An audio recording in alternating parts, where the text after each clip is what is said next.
Welcome friends, SSC exam preparation में आप सभी का स्वागत है। आज का हमारा टॉपिक है डिस्काउंट यानी कि बट्टा। यह डिस्काउंट का तीसरा पार्ट है। इसके पहले इसके 2 और पार्ट्स दिए जा चुके हैं जो कि आप वीडियो लिस्ट में जाकर देख सकते हैं। ये पार्ट हिंदी में, इंग्लिश वीडियो भी अपलोड कर दी गई है। तो जिन लोगों ने हमारे चैनल को सब्सक्राइब नहीं किया वो सब्सक्राइब कर ले ताकि आपको आने वाले वीडियोस की अपडेट्स मिलती रहे। तो आइए स्टार्ट करते हैं। आज का हमारा सबसे पहला क्वेश्चन यानी कि क्वेश्चन नंबर 22 जो कि आपको एसएससी सीजीएल टायर 1 2013 में पूछा गया था। ये हमारा क्वेश्चन कर रहा है, एक दुकानदार अपनी वस्तुओं पर 10% छूट देता है। वस्तुओं का अंकित मूल्य 450 रुपीज है, तो विक्रय मूल्य क्या होगा? ये हमारा क्वेश्चन कर रहा है कि एक दुकानदार है जो कि अपने वस्तुओं को बेचता है तो उस पर 10% का डिस्काउंट छूट यानी कि डिस्काउंट देता है। यानी कि हमारे यहाँ पे डिस्काउंट देता है अगर 10% की, और कह रहा है कि उसका अंकित मूल्य 450 है जिसे कि हम मार्क्ड प्राइस बोल सकते हैं। तो विक्रय मूल्य क्या होगा? तो इस टाइप के क्वेश्चन को आप चाहे तो डायरेक्टली फॉर्मूले से भी बना सकते हैं। अगर डिस्काउंट और मार्केट प्राइस दिया रहे तो सेलिंग प्राइस आपका सीधे हो जाएगा 450 मल्टीप्लाई बाई 90 बाई 100। इस तरह से ये हमारा आ गया 405 रुपीज यानी कि ऑप्शन नंबर सी। बट कोई जरूरी नहीं है कि आपको इसके फॉर्मूलेज याद रहे। तो इसका एक और तरीके क्या है कि आप इसको क्या करोगे, मार्केट प्राइस और डिस्काउंट का रेशियो ले लोगे। तो मार्केट प्राइस और डिस्काउंट का रेशियो लोगे तो उसमें जो भी आपका लास्ट में है उसे हम 100 मानते, तो लास्ट में क्या है अंकित मूल्य, तो वो हो गया 100, और डिस्काउंट 10% है तो 100 का 10% 10 हो गया। तो यहाँ पे हमारा सेलिंग प्राइस आया कितना 90, बट हमें दे क्या रखा है 90 आया सेलिंग प्राइस, तो कितने पे? तो 100 के मार्केट प्राइस पे। बट यहाँ पे हमारा मार्केट प्राइस यानी कि अंकित मूल्य दे रखा है 450। इस तरह से ये होगा 450 डिवाइडेड बाई यहाँ पे जो मार्केट प्राइस है 100 मल्टीप्लाई बाई हमें निकालना है विक्रय मूल्य, तो विक्रय मूल्य क्या हुआ 90। इस तरह से ये भी हमारा आ गया 405 रुपीज यानी कि ऑप्शन नंबर सी। इस टाइप के क्वेश्चन हम आपको पिछले पार्ट्स में भी बता चुके हैं, आप चाहे तो वो पार्ट्स भी देख सकते हैं। नेक्स्ट है हमारा क्वेश्चन नंबर 23 जो कि आपको एसएससी सीजीएल टायर 1 2014 में पूछा गया। ये हमारा क्वेश्चन कर रहा है, एक मेज जिसका अंकित मूल्य 1200 रुपीज है किसी ग्राहक को 1100 में बेची जाती है, तो मेज पर दी गई छूट की दर क्या है? ये हमारा क्वेश्चन करे कि एक मेज यानी कि टेबल है जिसका कि अंकित मूल्य जिसे कि हम मार्केट प्राइस एमपी बोलते हैं वो 1200 रुपीज है, और किसी ग्राहक को 1100 में बेची जाती है और उसका सेलिंग प्राइस क्या हो जाएगा 1100 रुपीज हो जाएगा। तो हमसे पूछ रहा है कि उस टेबल पर कितने की छूट दी गई है, तो कितने की छूट दी गई है ये कैसे निकलेगा? यानी कि हमसे पूछ रहा है डिस्काउंट परसेंट, तो हमें market price and selling price मालूम है तो यहाँ से हम डिस्काउंट निकाल सकते हो। तो डिस्काउंट हुआ क्या 1200 माइनस 1100 यानी कि डिस्काउंट हो गया 100। तो डिस्काउंट परसेंट निकलेगा कैसे? Discount bye market price into 100। ये हमारा क्या निकल जाएगा डिस्काउंट प्राइस यानी 100 बाय मार्केट प्राइस हो गया 1200 मल्टीप्लाई बाई 100। तो इस तरह से ये हमारा आ गया 8 and 1/3%। Option number B, option number B. Next है हमारा क्वेश्चन नंबर 24 जो कि आपको एसएससी सीजीएल टायर 1 2014 में पूछा गया। ये हमारा क्वेश्चन करा है, एक कमीज का सूची मूल्य 440 है और एक ग्राहक उसके लिए 396 देता है, छूट की दर क्या है? ये भी क्वेश्चन आपको पिछले क्वेश्चन टाइप का ही है, बस थोड़े से नंबर्स की चेंज है। ये क्वेश्चन कह रहा है कि एक कमीज है यानी कि शर्ट है जिसका कि सूची मूल्य जिसे कि हम अंकित मूल्य भी बोलते हैं, मार्केट प्राइस बोलते हैं, लिस्ट प्राइस बोलते हैं, वो है हमारा 440 रुपीज। एक ग्राहक उसके लिए 396 देता है, तो ये इसे हम सीपी नहीं बोल सकते। ये ग्राहक के लिए तो सीपी है बट उस दुकानदार के लिए तो वो सेलिंग प्राइस है। वो दुकानदार तो उसे बेचता है यानी कि वो दुकानदार के लिए वो सेलिंग प्राइस हो गया। तो सेलिंग प्राइस दे रखा है 396 रुपए। तो हमसे पूछ रहा है कि छूट की दर क्या होगी यानी डिस्काउंट परसेंट। तो इसे हम पिछले क्वेश्चन में की तरह इसमें हम परसेंट निकालेंगे तो कैसे मार्केट प्राइस यानी कि डिस्काउंट बाय मार्केट प्राइस। तो डिस्काउंट है क्या 440 minus 396 bye market price 440 multiply by 100। इस तरह से ये हो गया 44 बाई 440 मल्टीप्लाई बाई 100 यानी कि 10%। Option number A, option number A. Next है हमारा क्वेश्चन नंबर 25 जो कि आपको एसएससी सीजीएल टायर 2 2014 में पूछा गया था। ये हमारा क्वेश्चन कर रहा है, एक दुकानदार ने अंकित मूल्य पर आधी छूट देने पर 10% हानि पर कोई वस्तु बेची तो उसका लागत मूल्य क्या होगा? ये हमारा क्वेश्चन क्या करे कि एक दुकानदार यानी कि शॉपकीपर है, वो जो भी मार्केट प्राइस दिया हुआ है उस पर आधी छूट यानी कि उसका हाफ मार्केट प्राइस अगर 100 है तो उस पर वो आधा छूट दे रहा है। देने पर उसे 10% हानि पर कोई वस्तु बेचता है, अगर उसका आधा वो छूट देता है तो उसे 10% की हानि होती है, तो उसका लागत मूल्य क्या होगा? तो लागत मूल्य क्या होगा और उसे 10% की हानि होती है। तो हानि होती किस चीज पे? हानि होती है कॉस्ट प्राइस पे, यानी कि लागत मूल्य। कॉस्ट प्राइस यानी कि लागत मूल्य, लागत मूल्य, क्रय मूल्य, कॉस्ट प्राइस, ये तीनों आपकी एक चीज होती है। तो लागत मूल्य यानी कि क्रय मूल्य यानी कि सीपी। तो हानि होती किस चीज पे? हानि जब भी होती है तो कॉस्ट प्राइस पे होती है। तो इसके लिए सबसे पहले हम किस चीज की जरूरत है? तो हम सबसे पहले इस क्वेश्चन में लास्ट से चलेंगे, क्योंकि हमसे पूछ रहे कि लागत मूल्य क्या होगा, अंकित मूल्य का कितना होगा। तो हमारा क्वेश्चन करे कि अंकित मूल्य पर आधा छूट देता तो 10% हानि होती है, तो उसका लागत मूल्य क्या होगा? तो हमने लेट किया कि हमारा लागत मूल्य जो है 100 है। लागत मूल्य अगर 100 होगा तो 10% की हानि पर वो बेचता है। दुकानदार उसे 100 रुपीज में खरीदता है, बट उसे बेचता है तो 100 रुपीज में खरीदता है और उसे बेचता है 10% की हानि पे। तो 10% की अगर हानि बोली जाए तो यहाँ पे हमारे 90, 10% यानी कि 90, हानि बोल रहा तो 90 हो गया, तो वो हमारा हुआ क्या? ये हमारा हो गया सेलिंग प्राइस। दुकानदार इसे 100 रुपीज में खरीदता है और 90 रुपीज में बेचता है। तो अगर 90 रुपीज में बेचता है तो उसे अंकित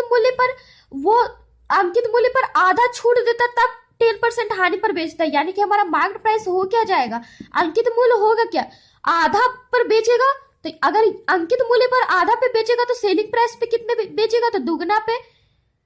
अंकित मूल्य पर आधा पे बेचेगा तो सेलिंग प्राइस अगर 90 है तो उसका मार्केट प्राइस हो क्या जाएगा? 90 इंटू 2। तो आप देख रहे हैं यहाँ पे हमारा सेलिंग प्राइस हो जाएगा 90 इंटू 2 होता है 180। तो यहाँ पे हमारा सेलिंग प्राइस इसका आधा हो गया 90, तो उसका मार्केट प्राइस हो गया 180।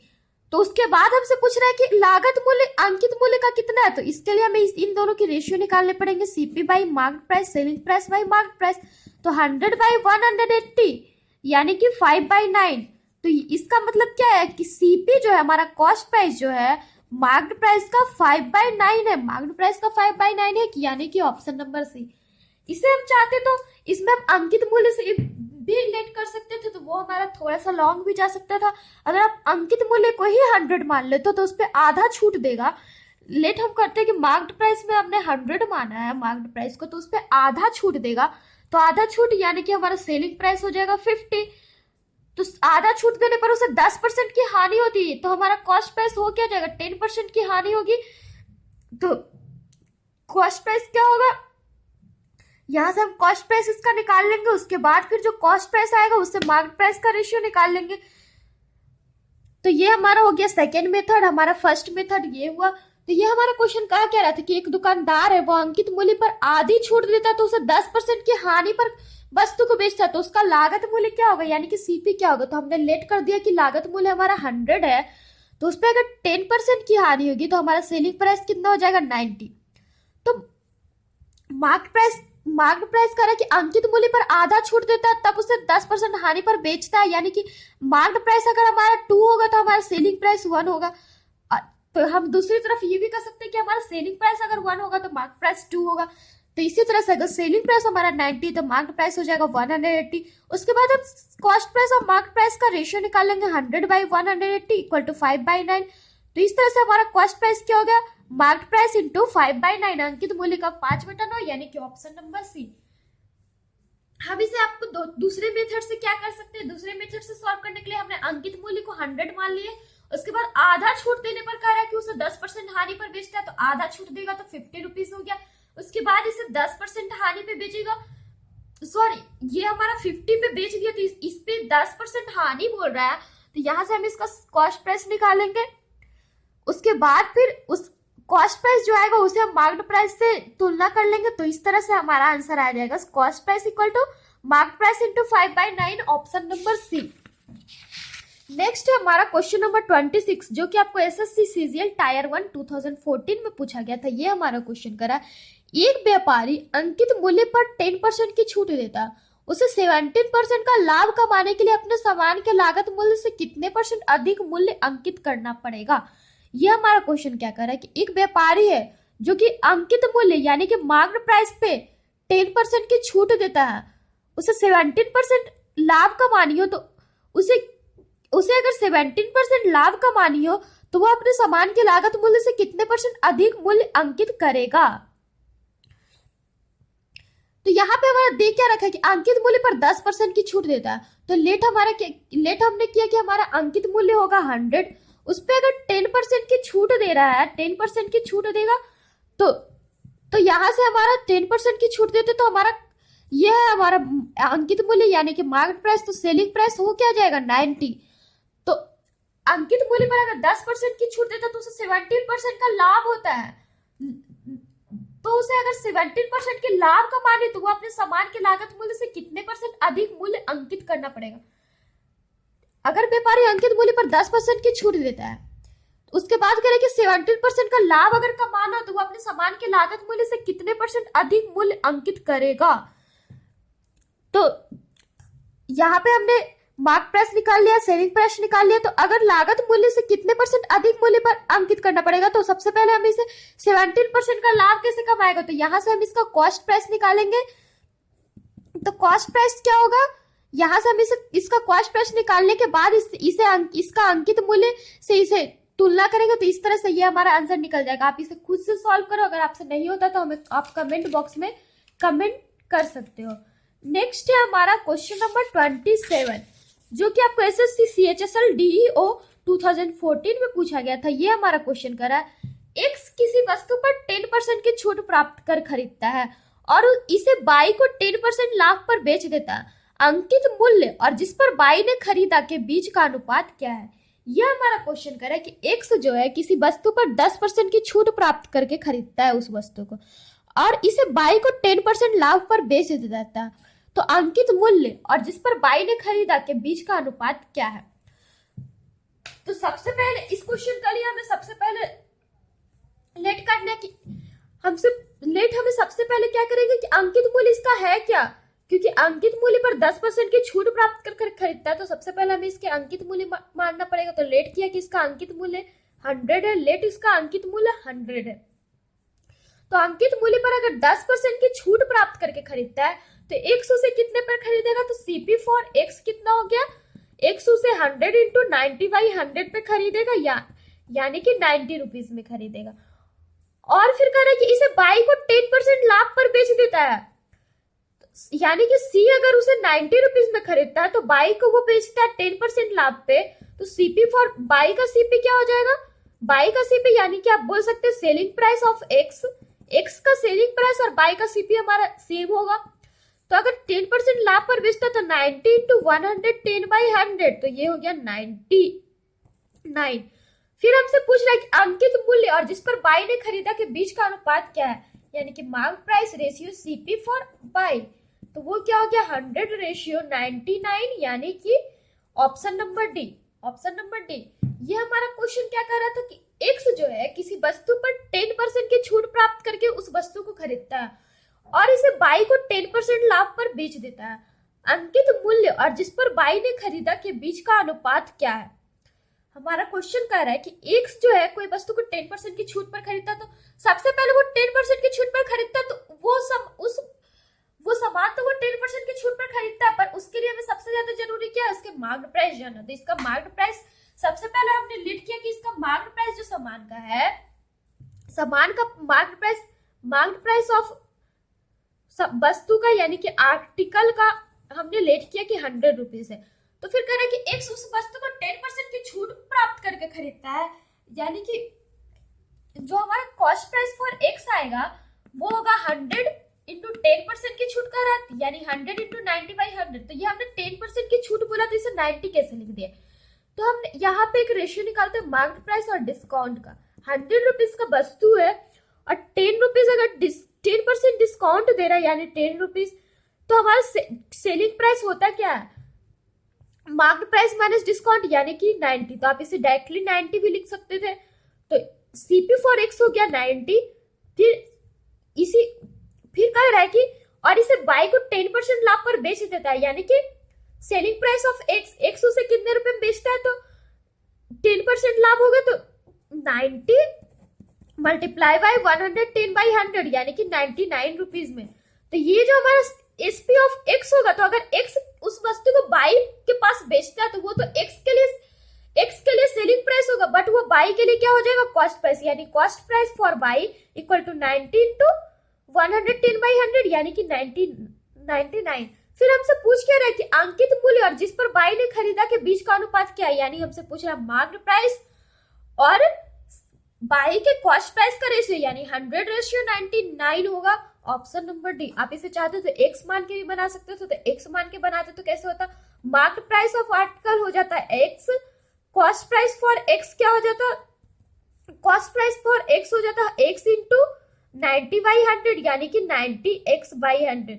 फिर कह रहे ये तो हमने निकाला कि 10% की छूट प्राप्त करके खरीदता तो, और अगर इसे बाई को 10% लाभ पर बेचता है तो कॉस्ट प्राइस फॉर बाई क्या हो जाएगा, कॉस्ट प्राइस फॉर बाई की बात की जाए तो 90x/100 इंटू 110/100। इस तरह से इसे हमने सॉल्व किया तो ये हमारा आ जाएगा 99x/100। फिर हमसे पूछ रहे मार्केट प्राइस और बाई अंकित मूल्य और जिस पर बाई ने खरीदा के बीच का अनुपात, यानी मार्केट प्राइस और बाई के कॉस्ट प्राइस के बीच का रेशियो, यानी कि तो ये हमारा हो गया 100। मार्केट प्राइस है क्या x, ratio cost price of by यानी कि 99x/100। इस तरह से ये हमारा हो गया 100:99 यानी कि option number D, option number D. Next है हमारा क्वेश्चन नंबर 28 जो कि आपको सीजीएल टायर 1 2014 में पूछा गया है। ये हमारा क्वेश्चन कर रहा है, एक दुकानदार ने सामान का मूल्य लागत मूल्य से 30% अधिक लिखा, वह आधा सामान इस मूल्य पर 1/4 सामान 15% की छूट पर और शेष 30% की छूट पर बेचता, उसे कुल कितना लाभ हुआ। यह हमारा क्वेश्चन क्या कर रहा है कि एक दुकानदार है जो किसी सामान का मूल्य लागत मूल्य से 30% अधिक लिखा, यानी कि लागत मूल्य जितना में वो खरीदा उसके बाद उस पे वो मार्क्ड कर दिया उससे 30% ज्यादा। उसके बाद करे कि वो उसके आधे सामान को, वह आधा सामान इस मूल्य पर, वो बहुत सारे सामान खरीदा उसमें से आधे सामान को उसी मूल्य पर बेच दिया, किस मूल्य पर, जितना वो सूची मूल्य लिखा था उस पे, और 1/4 सामान 15% की छूट पर बेच दिया और शेष 30% की छूट पर बेचता है, तो उसे कुल कितना लाभ होता है। यानी कि हमारा क्वेश्चन, यानी कि इस टाइप के क्वेश्चन के लिए सबसे पहले तो हमें लागत मूल्य निकालने पड़ेंगे कि उसने उसे खरीदा था कितने पे। तो लेट किया तो हम लागत मूल्य यानी कि सीपी है हमारा 100। उसके बाद अगर लागत मूल्य से 30% अधिक वो मार्क्ड पड़ता है तो हमारा मार्क्ड प्राइस कितना हो गया, 100 इंटू 130/100 इक्वल टू 130, यानी कि उसे वो खरीदता 100 में और मार्क्ड करता 130 में। फिर हमारा क्वेश्चन कह रहा है कि वो आधा सामान इसी मूल्य पर बेचता है, तो सबसे पहले उस सामान था कितना, तो हमने लेट किया कि वो सामान है हमारा 4, नंबर ऑफ आर्टिकल्स है हमारा 4, बिकॉज कि हमारा 1/4 बेच रहा था। तो अगर 1/4 है, एक हमारा 1/4 एक इसका हाफ है, तो अगर इस टाइप के क्वेश्चन हो तो सॉल्यूशन के इजी करने के लिए जो हमारा एलसीएम आता है उसे हम लेट कर लेते हैं नंबर। तो लेट नंबर ऑफ आर्टिकल्स हमारा 4 आर्टिकल्स वो खरीदता है, तो 4 सामान वो खरीदता है, तो 4 सामान में से आधे सामान को, 4 सामान में का आधा सामान यानी कि 2 सामान को वो उसी दाम पे बेचता है जितना वो मार्क्ड किया हुआ, यानी 130 गुना 2 यानी कि 260 रुपए में। उसके बाद उसके 1/4 सामान को 15% छूट के पे, तो 4 का 1/4 हुआ क्या, 1 सामान को वो 15% की छूट पे बेचता है, तो ये हमारा कितना हो गया 110.5। तो 15% छूट किस पे, मार्केट प्राइस पे। उसके बाद बोल रहा है कि और शेष जो बचता है उसे 30% की छूट पे बेचता है, तो शेष हमारा बचता है क्या, 3 तो हो गया, तो 1 बचा, उसे 30% छूट पे बेचता है यानी 91 रुपीज में। तो हमसे पूछ रहा है कि उसे कुल कितना लाभ हुआ। तो लाभ कमाने के लिए तो हमारा कॉस्ट प्राइस तो हमें मालूम है, कॉस्ट प्राइस हो क्या गया, 4 सामान है, एक सामान का 100, तो 4 सामान का 4 इंटू 100 यानी कि 400। उसके बाद हमारा सेलिंग प्राइस कितना हो गया, सेलिंग प्राइस ये तीनों जो हमारा आया 260 प्लस 110.5 प्लस 91 यानी कि 461.5 हमारा हो गया सेलिंग प्राइस, और कॉस्ट प्राइस हमारा हो गया 400। यहां से हम प्रॉफिट परसेंट निकाल सकते हैं, 461.5 माइनस 461.5 बाई 400 मल्टीप्लाई बाई 100, इस तरह से ये हमारा आ गया 15 एंड 3/8%, यानी कि ऑप्शन नंबर ए। तो दोस्तों आज के लिए बस इतना ही। ये हमारे 500 क्वेश्चन की सेट है। आज हमने क्वेश्चन नंबर 28 तक बताया। आगे के क्वेश्चन के लिए आप हमारे चैनल के साथ बने रहे। Then bye and take care.